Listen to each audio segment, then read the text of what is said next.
The Ford government's plans to deregulate traditional Chinese medicine brought those who practice it to the steps of Queen's Park. As a regulatory body, their mandate is to protect the public. But just as the Liberals began a press conference panning the move, our profession will be abandoned by the government.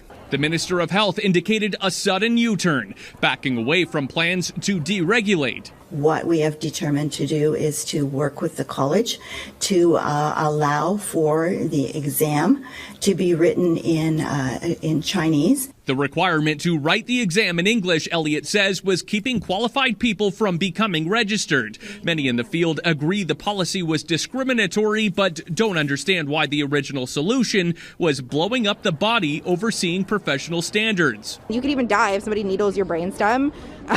So I don't think it's a good answer. I think there's a lot of ways to address the language barrier that don't involve deregulation. Questions also persist over why the province didn't consult with the college or professionals. Not a single call or email.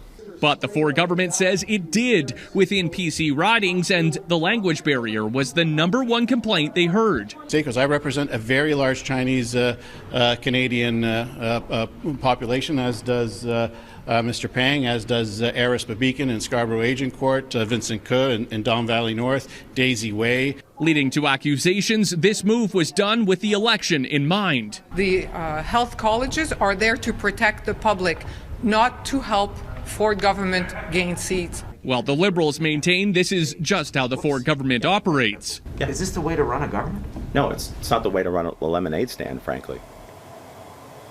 So far, the only timeline the government is giving for offering this Chinese language entry exam is, quote, immediately, which, again, opponents to deregulation say should have been the approach all along. Alan. Thank you, Matt.